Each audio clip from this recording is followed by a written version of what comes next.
Yo soy Mateo del Valle, y esto es Realidad Prohibida. Hay prisiones que no están hechas de ladrillo, están hechas de fe. Hay cadenas que no son de metal, son de sangre. Y hay monstruos que no se esconden en la oscuridad. Rezan a sus dioses a plena luz del día, y a veces esos dioses les piden lo impensable. Sierra de Guerrero. Un lugar donde el mapa se desdibuja, donde las nubes besan la tierra y el silencio es tan espeso que se puede cortar con un machete. Aquí, el gobierno es un rumor lejano.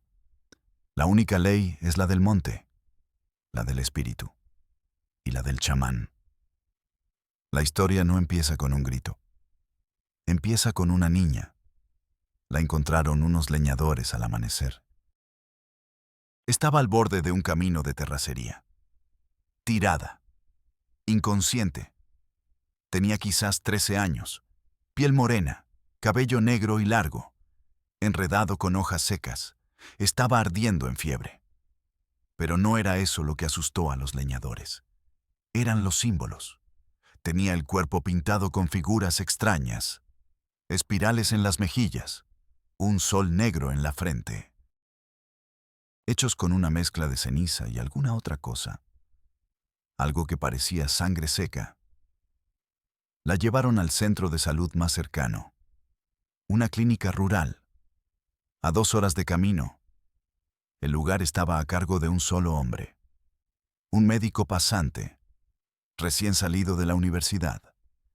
Un chico de la ciudad haciendo su servicio social en el fin del mundo. Cuando vio a la niña, supo que no era una enfermedad común. La examinó. Desnutrición, deshidratación y algo más. Un trauma profundo. La niña no hablaba. No abría los ojos, solo temblaba y susurraba una palabra, una y otra vez. Fuego. El médico le limpió la pintura de la cara. Debajo, en su piel, había marcas más viejas. Cicatrices. Pequeñas quemaduras con una forma extraña. La forma de una serpiente que se muerde la cola. Nadie sabía quién era. ¿De qué comunidad venía? Era un fantasma que la sierra había escupido. El médico hizo lo que tenía que hacer. Llamó a las autoridades, a la policía comunitaria, al DIF municipal en la cabecera, a horas de distancia. Les explicó el caso.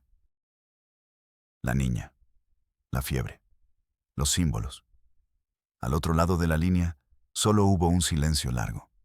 Luego, una pregunta. La pregunta que lo cambiaría todo. Doctor, ¿los símbolos que describe son un sol negro y una serpiente? Sí, respondió el médico. Otro silencio, más pesado. No se meta, doctor, le dijo la voz al otro lado. Deje a la niña ahí. Alguien irá por ella. No haga más preguntas, por su bien. Y le colgaron. El médico se quedó con el teléfono en la mano. Sintió un frío que no tenía nada que ver con la temperatura. Entendió que había tropezado con algo antiguo, peligroso, un secreto que el pueblo quería mantener enterrado.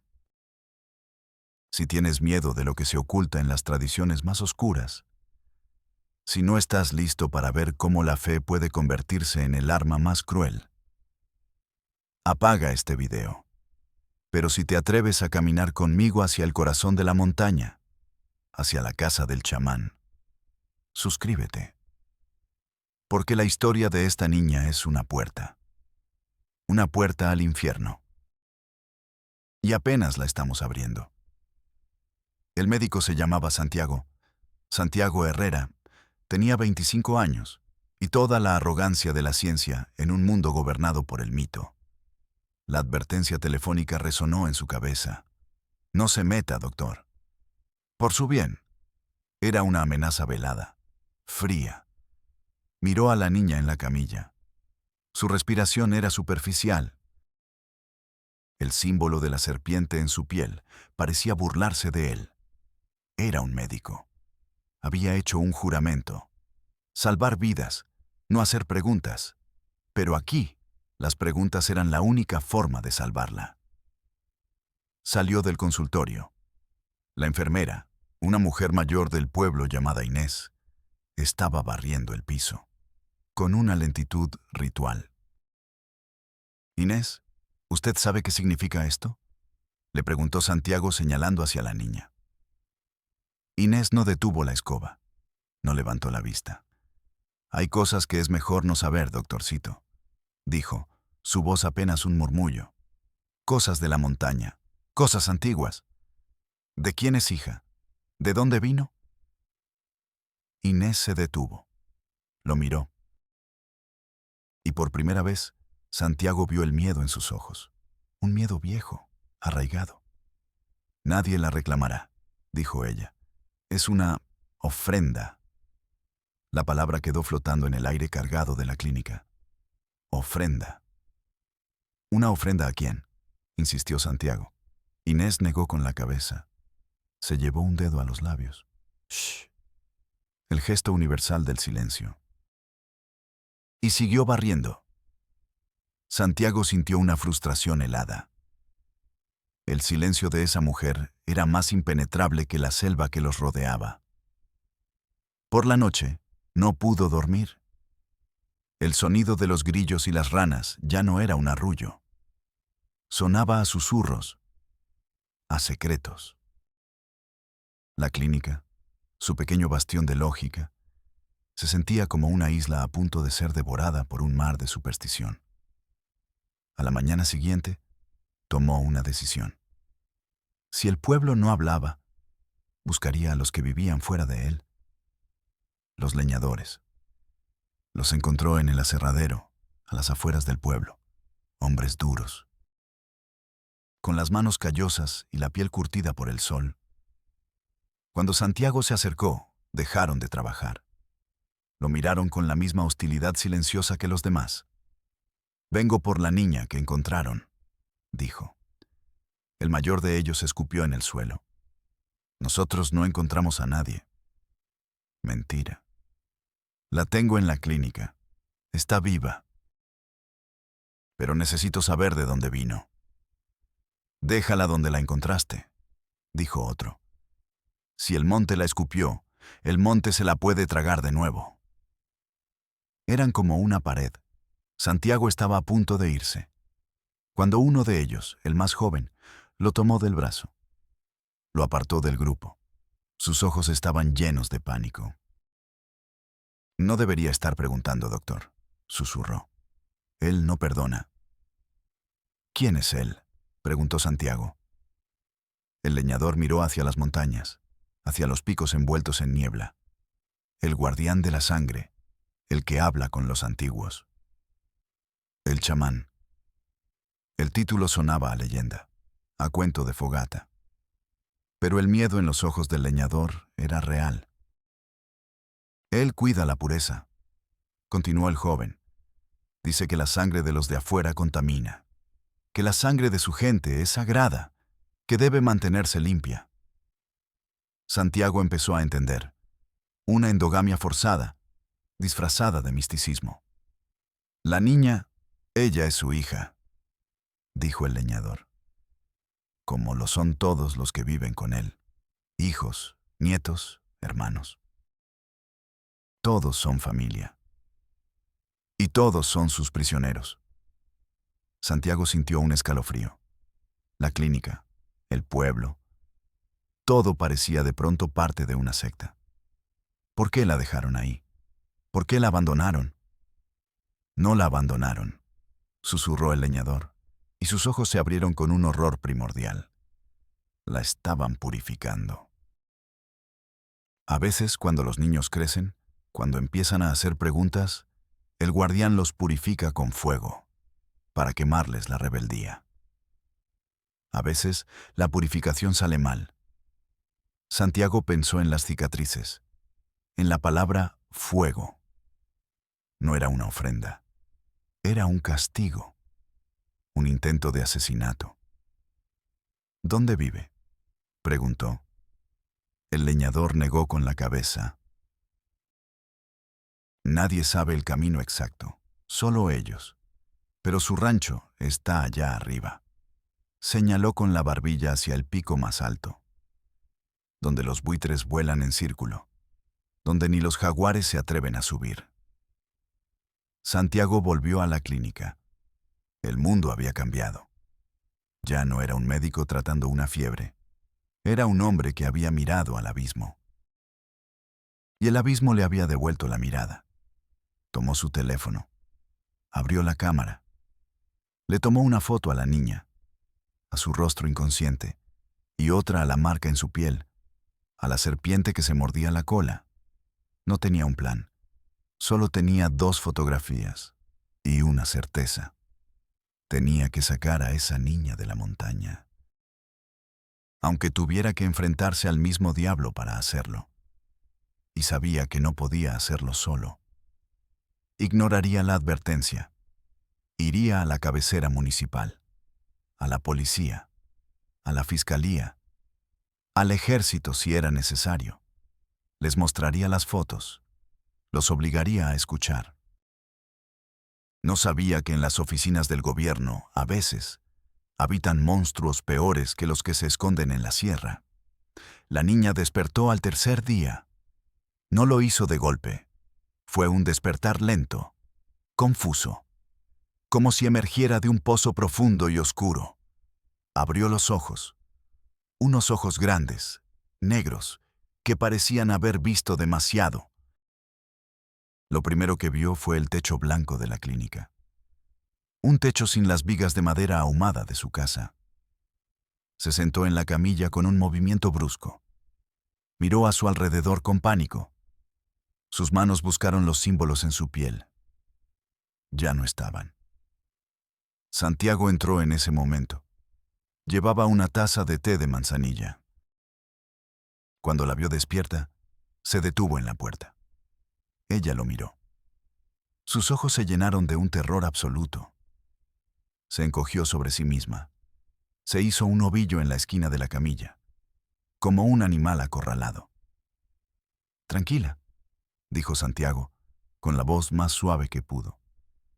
«No te voy a hacer daño. Estás a salvo. A salvo». La palabra no significaba nada para ella. Santiago dejó el té en una mesita. Se acercó despacio. Se sentó en una silla a una distancia prudente. «¿Cómo te llamas?», preguntó. Silencio. Ella solo temblaba. «¿Recuerdas qué te pasó? ¿Por qué estabas en el camino?». La niña cerró los ojos con fuerza. Su rostro se contrajo en una mueca de dolor, como si el simple hecho de recordar fuera una tortura física. «Fuego», susurró, la misma palabra de antes. «¿Quién te hizo eso?», preguntó Santiago. Ella abrió los ojos. Lo miró fijamente, y en su mirada, Santiago vio una mezcla de miedo y lealtad. Una lealtad torcida, forjada en el terror. «Fue el guardián», dijo. Su voz era ronca por el desuso. «Me estaba purificando». Lo dijo como si fuera lo más normal del mundo, como si el fuego fuera una medicina. Santiago sintió un escalofrío. El lavado de cerebro era profundo. «¿Por qué necesitaba purificarte?». La niña bajó la mirada. Se abrazó las rodillas. «Porque tuve pensamientos impuros», susurró. Pregunté por el mundo de afuera. Pregunté por mi madre». La palabra madre sonó extraña en su boca, como una palabra prohibida. «¿Tu madre no vive contigo?», preguntó Santiago. Ella negó con la cabeza. «Nadie tiene madre. Solo tenemos al guardián. Él es nuestro padre, nuestro hermano, nuestro todo». La doctrina de la secta. Clara, absoluta. Nosotros somos la sangre pura. Los últimos. El resto del mundo está contaminado. No podemos mezclarnos. No podemos salir. La sangre debe permanecer en el círculo, como la serpiente. Señaló la cicatriz en su brazo. «¿Y qué pasa en el círculo?», preguntó Santiago, su voz apenas un susurro. La niña no respondió. Sus ojos se llenaron de lágrimas, lágrimas que no caían. Se quedaban ahí, temblando en sus párpados. Santiago se dio cuenta de que estaba empujando demasiado. Cambió de táctica. Se levantó, fue a su pequeño escritorio, regresó con un cuaderno y unos lápices de colores. Los puso en la cama, junto a ella. A veces es más fácil dibujar que hablar, dijo. Y salió de la habitación. La observó a través del pequeño vidrio de la puerta. Al principio, ella no tocó los lápices. Luego, con una mano temblorosa, tomó el color negro y empezó a dibujar. No dibujó flores, ni casas, ni soles. Dibujó la montaña, una montaña oscura, amenazante, y en la cima, una cabaña. De la chimenea no salía humo, salían rostros. Rostros que gritaban en silencio. Santiago sintió que el corazón se le encogía. Siguió observando. Ella tomó el lápiz rojo y dibujó el interior de la cabaña. Figuras humanas, hombres y mujeres, niños, todos con los mismos ojos vacíos, y en el centro, una figura más grande, un hombre con una máscara de madera. El guardián. En su mano tenía una serpiente de fuego y la estaba poniendo sobre la piel de una niña. La niña del dibujo estaba llorando, pero las otras figuras no hacían nada. Solo miraban, con la misma expresión vacía. Santiago no pudo soportarlo más. El horror del dibujo era demasiado explícito. Entró de nuevo. La niña dejó de dibujar. Lo miró. Él dice que es para mantenernos puros, susurró. Dice que cuando un hermano y una hermana se unen, la sangre se hace más fuerte, que es un ritual sagrado. La palabra que lo explicaba todo, incesto, no como un acto de abuso aislado, sino como una doctrina, como un ritual religioso, sistemático, generacional. Mi hermano mayor, continuó la niña con la voz entrecortada. Él me hizo pasar por eso. Dijo que era una indicación del guardián. Dijo que era un honor para fortalecer la familia. Dijo que no debía llorar, porque las ofrendas no lloran. Entonces se quebró, y por primera vez rompió a llorar, con un llanto profundo y antiguo. El llanto de generaciones de niñas sacrificadas en el altar de una creencia demente. Santiago se acercó, se sentó en la cama, y por primera vez desde que llegó, rompió el protocolo médico. La abrazó, sintió su cuerpo pequeño, tembloroso, frágil. No dijo nada, no había palabras. Solo la certeza de que el horror era mucho peor de lo que había imaginado, y que el tiempo se estaba acabando. El guardián sabía que una de sus ofrendas había escapado, o había sido desechada.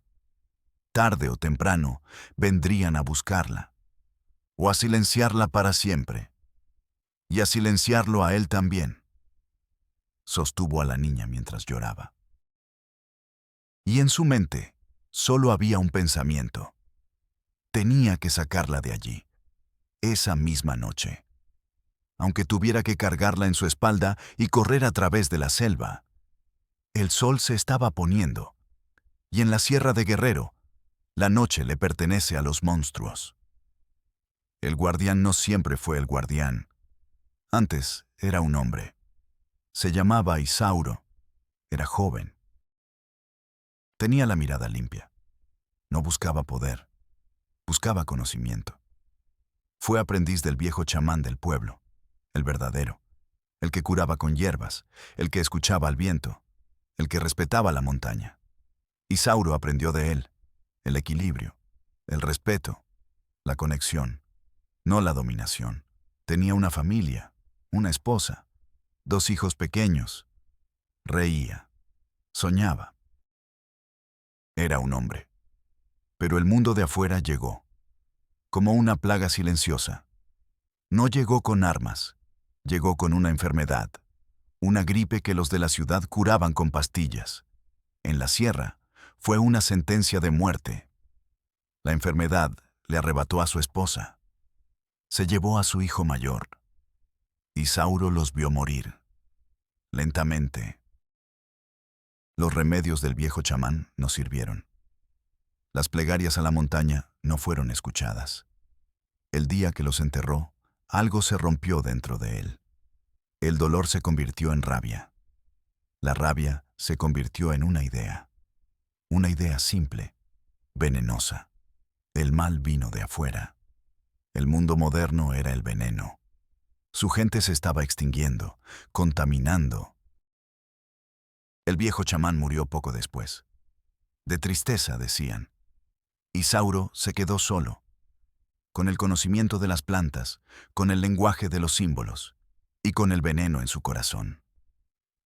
Empezó a predicar. No hablaba de equilibrio, hablaba de pureza. No hablaba de respeto, hablaba de miedo. Nos están borrando, le decía a la gente. Nuestra sangre se adelgaza, nuestras tradiciones se olvidan. Debemos protegernos, debemos cerrarnos. Algunos lo escucharon. Los que también habían perdido a alguien, los que tenían miedo, los que se sentían olvidados por el gobierno y por Dios. Isauro los reunió y los llevó a lo alto de la montaña, lejos de los caminos, lejos de la enfermedad, lejos del mundo. Fundó una nueva comunidad y se dio a sí mismo un nuevo nombre, el Guardián de la Sangre. Al principio era un refugio, una utopía de viejas costumbres. Pero el aislamiento engendra locura. El guardián se obsesionó con la pureza. Prohibió cualquier contacto con el exterior, cualquier libro, cualquier radio, cualquier idea nueva. Eran el último bastión de la humanidad verdadera, o eso les hacía creer. Los niños crecieron, sus propios hijos, los que le quedaban, un niño y una niña. Llegaron a la edad de unirse, pero no había nadie más, nadie puro con quien formar una familia. Fue entonces cuando la locura dio el último paso, cuando la doctrina se convirtió en horror. Una noche, encendió un gran fuego, reunió a su gente, sus rostros iluminados por las llamas, y lo anunció, su revelación. Los antiguos me han hablado, dijo, su voz resonando en la noche. Para sobrevivir, la sangre debe volver a la sangre. El río debe regresar a su nacimiento. El hermano se unirá a la hermana, el primo a la prima. Su unión no será pecado. Será un ritual sagrado, la máxima ofrenda. Crearán al hombre nuevo, el hombre puro, incorruptible.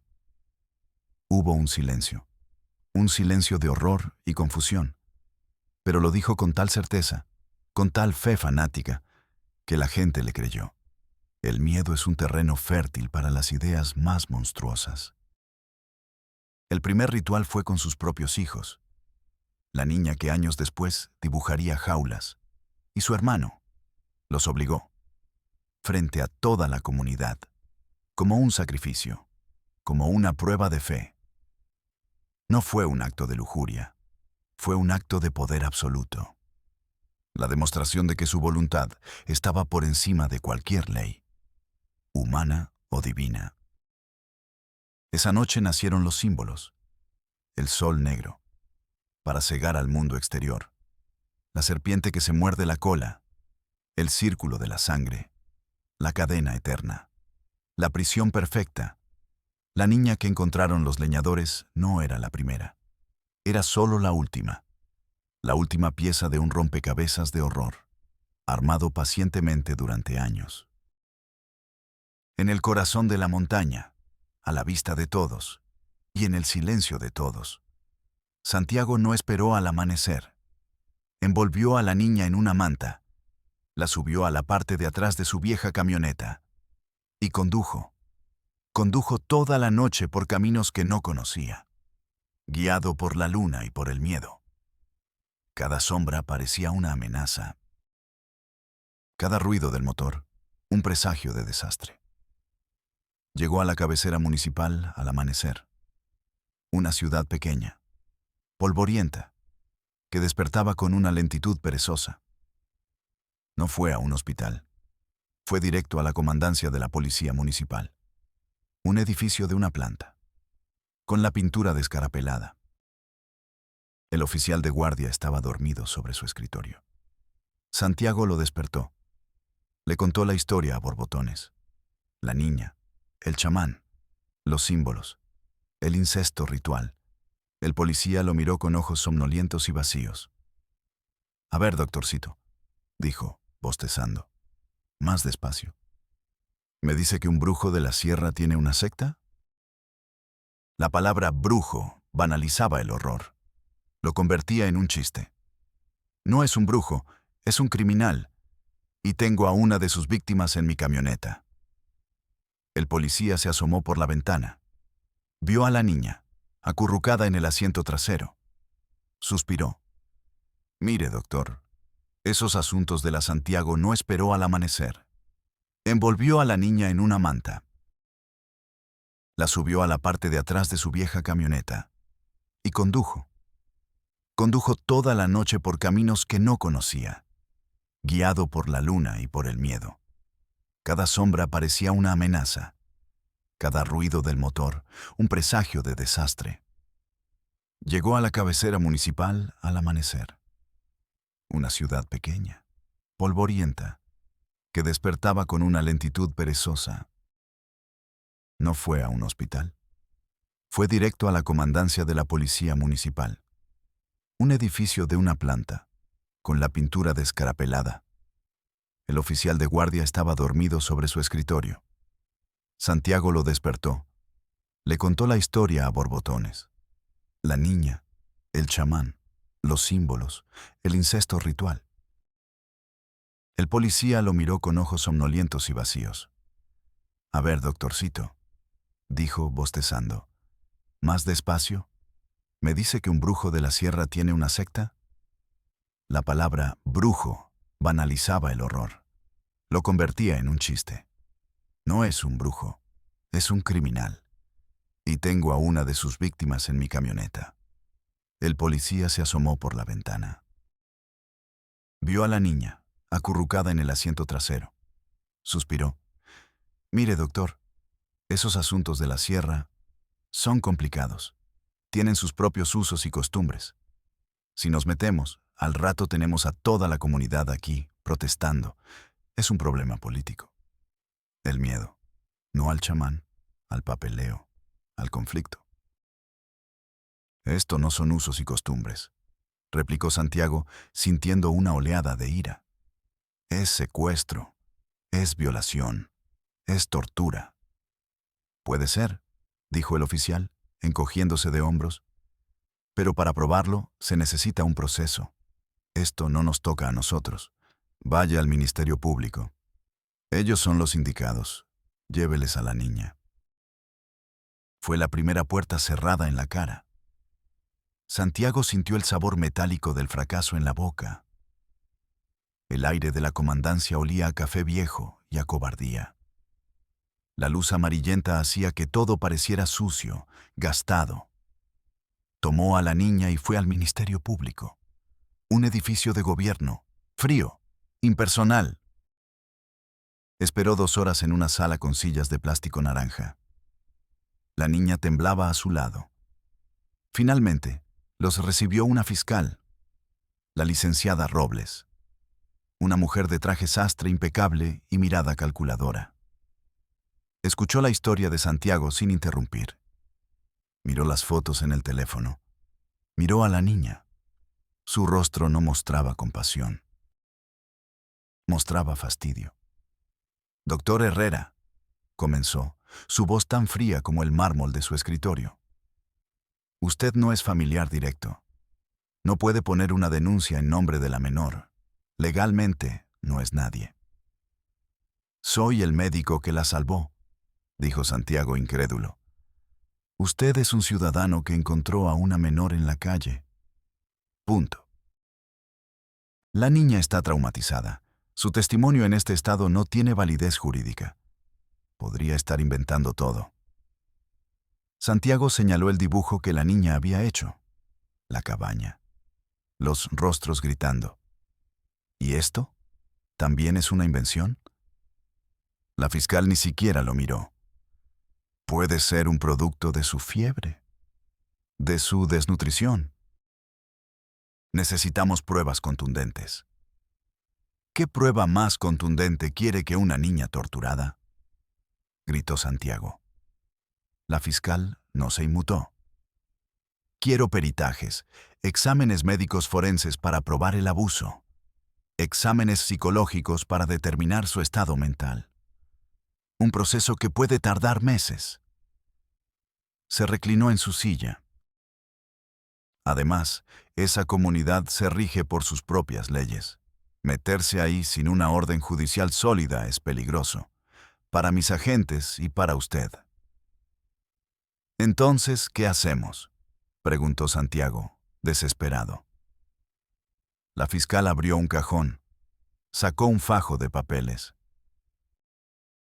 Lo que procede, doctor, es clasificar a la menor como víctima indirecta de violencia comunitaria en situación de abandono y turnar el caso al DIF para que se hagan cargo de su custodia temporal.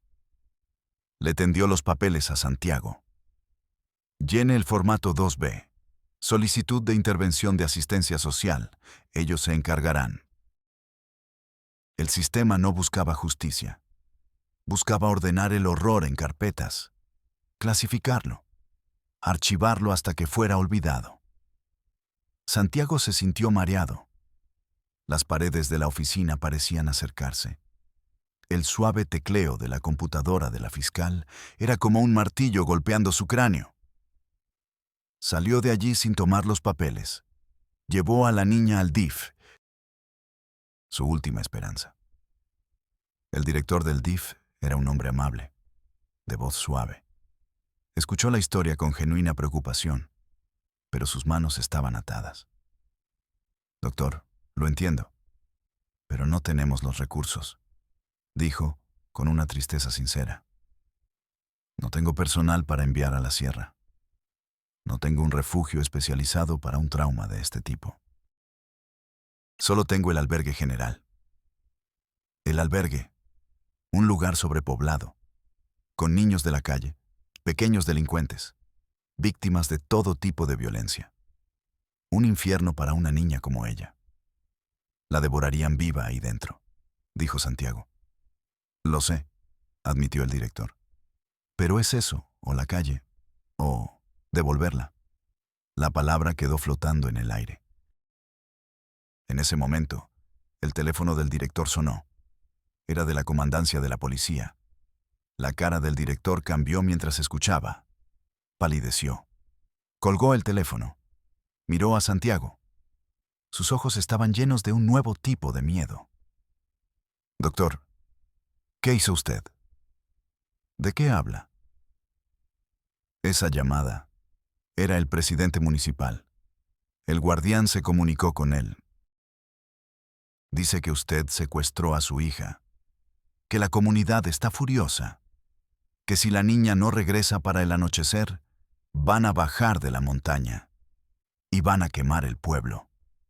La trampa se había cerrado. Santiago ya no era un salvador, era un problema, un incendiario. La víctima ya no era una víctima. Era una moneda de cambio para mantener una paz frágil y podrida. Tiene que devolverla, doctor, dijo el director. Su voz un susurro aterrorizado. Es la vida de ella contra la de cientos. Santiago miró a la niña. Estaba dormitando en una silla. Agotada, había escapado del fuego. Y ahora, el mismo sistema que debía protegerla, la estaba empujando de vuelta a las llamas, para salvarse a sí mismo. En ese momento, Santiago entendió. No había aliados, no había ley, no había justicia. Estaba solo. Tomó la decisión más peligrosa de su vida. Se acercó a la niña. La tomó en brazos. Vamos, le dijo. El director intentó detenerlo.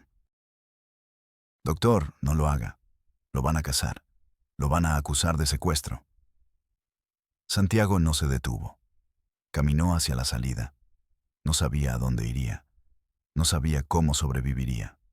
Solo sabía una cosa. No iba a entregar esa vida. No iba a ser cómplice del sistema. Salió a la calle. El sol del mediodía lo golpeó.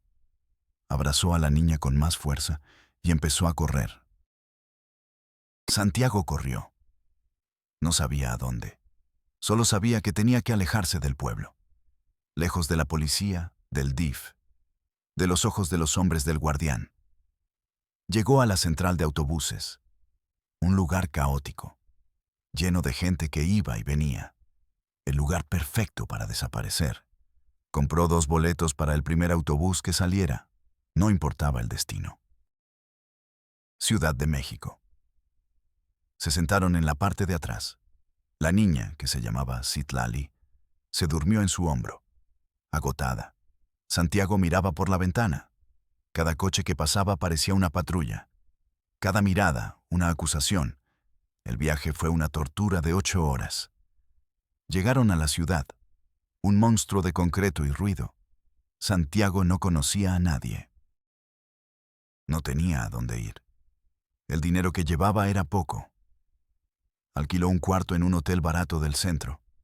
Un cuarto pequeño, con una ventana que daba a un muro. Se encerraron ahí. Santiago sabía que no podían esconderse para siempre.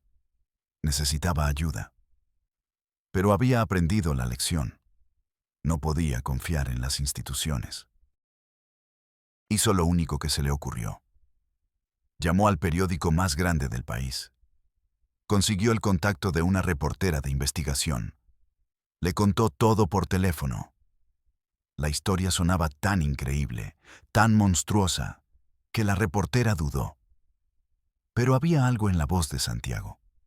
La urgencia, la desesperación, la verdad. «Mándame las fotos», le dijo. «El dibujo, todo lo que tengas». Santiago lo hizo. Y esperó. 2 días después, la historia explotó. Fue la portada. La secta de la sangre pura. El infierno ritual en la Sierra de Guerrero. Las fotos del rostro de Citlali, pixelado. La foto de la serpiente en su piel. El dibujo de la cabaña con los rostros que gritaban.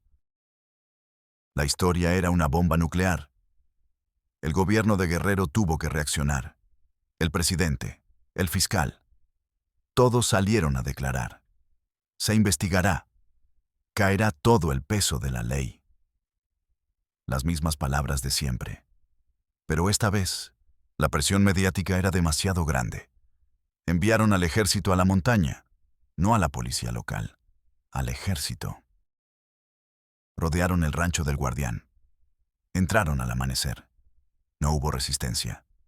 El guardián los estaba esperando, sentado en el centro de su cabaña ceremonial, rodeado de sus seguidores, sus hijos, sus nietos, una comunidad de rostros vacíos. Cuando lo arrestaron, no dijo nada, solo sonrió. Una sonrisa de victoria. Encontraron a los niños.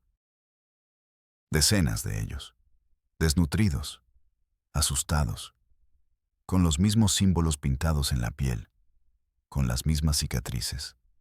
Un campo de concentración disfrazado de comuna espiritual. Y Santiago se convirtió en un héroe nacional por un día. La reportera lo encontró. Contó su historia, la del médico que desafió a todo un sistema.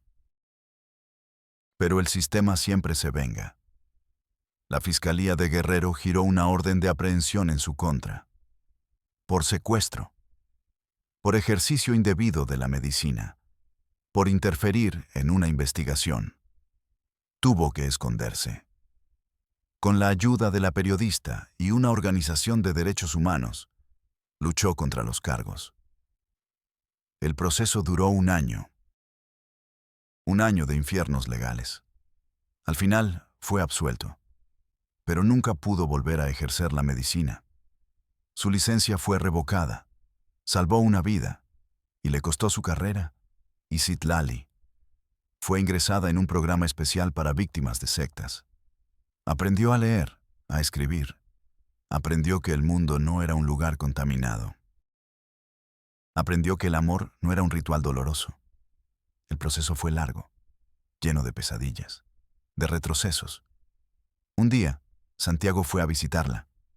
Ella le mostró algo que había aprendido en terapia: tocar el piano. Nunca había visto uno. Pero se sentó y con un dedo tocó una melodía. Una melodía simple, triste, pero suya. Una melodía que no le había enseñado el guardián. Era la primera nota de su nueva vida. El guardián murió en la cárcel, esperando su juicio. Nunca mostró arrepentimiento. Su gente fue reubicada, dispersada. Pero las cadenas de la mente son las más difíciles de romper. Algunos todavía lo veneran como un profeta, un mártir. Y en las partes más profundas de la sierra, dicen que el culto sobrevive, en secreto, esperando a un nuevo guardián. Porque el horror, como la mala hierba, siempre encuentra una grieta por donde volver a crecer. Soy Mateo del Valle, y nos vemos en la próxima Realidad Prohibida.